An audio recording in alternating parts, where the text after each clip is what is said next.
अस्सलाम वालेकुम बच्चों, आज हम जमात सातवीं, हमारा मजमून है उर्दू ही। जो आज का टॉपिक है, हमारा अनवान है रामचंद्र जी। जो कि हमने, आप जानते हैं कि पहले सबक में हमने रामचंद्र जी के बारे में जाना।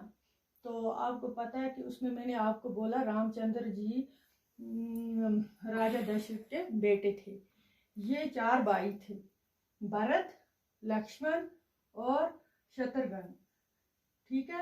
और सबसे बड़ा बेटा रामचंद्र जी था।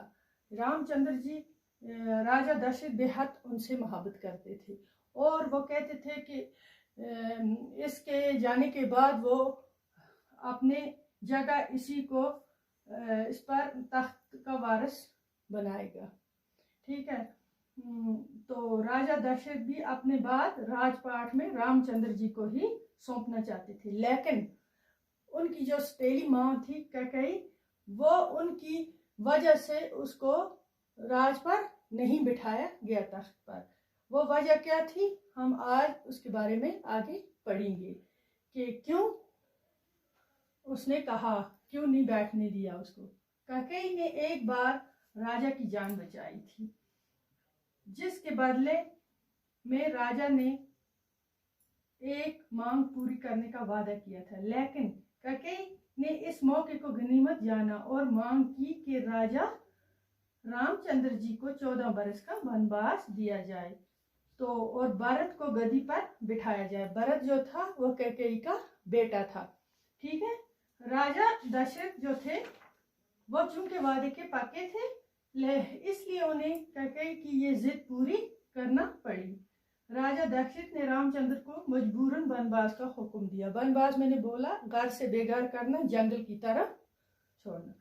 तो रामचंद्र जी फर्माबरदार थे। नेकी और ईमानदारी और सच्चाई का जज्बा उनके दिल में बलिया मौजूद था। अपने वालिद के हुक्म की तामील की और अयोध्या को छोड़कर वनवास के लिए निकल पड़े।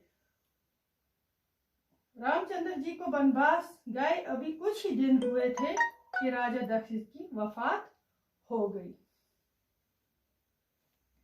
हमरा उनकी बीवी सीता और भाई लक्ष्मण भी थे जब वो वनवास के लिए निकले। रामचंद्र जी को वनवास गए अभी कुछ ही दिन हुए थे कि राजा दशरथ की वफात हो गई। जब वो वनवास निकले तो पीछे से उनका राजा दशरथ की वफात होगी, वो मर गए वफात पर। अब भरत को राज गद्दी पर बिठाने के लिए कहा गया, लेकिन चूंकि रामचंद्र जी जो थे वो बेपनाह मोहब्बत करते थे, इसलिए उन्होंने गद्दी पर बैठने से इनकार कर दिया। बहुत प्यार करते थे। कौन? भरत, जो उसके भाई थे। वो रामचंद्र जी को ढूंढने निकल पड़े। रामचंद्र जी अपने बाप का हुक्म पूरा करना चाहते थे, इसलिए उन्होंने भरत की फरमाइश ठुकरा दी और अयोध्या वापस आने से इनकार कर दिया। उसने नहीं माना क्योंकि वो अपने बाप के हुक्म की तामीर करते थे और भरत को मायूस वापस आना पड़ा। भरत रामचंद्र जी की खटाऊ अपने साथ लाए। खटाऊ हो गया वो लकड़ी की कुछ चप्पल, जूतियां, उसी को बोलते हैं, अपने साथ लाए क्योंकि वो उससे बेपनाह प्यार करते थे और इन्हें गद्दी पर रखकर रामचंद्र जी के नाम से राज करने लगे। तो आज का ये हमने इतना ही पढ़ा इसके बारे में। तो इसके आगे हम ये जानेंगे कि उसके बाद फिर रामचंद्र जी कितना टाइम वहाँ रहे और उसके साथ साथ कौन था, इसके आगे वाले सबक में हम जानेंगे। तब तक के लिए इतना ही।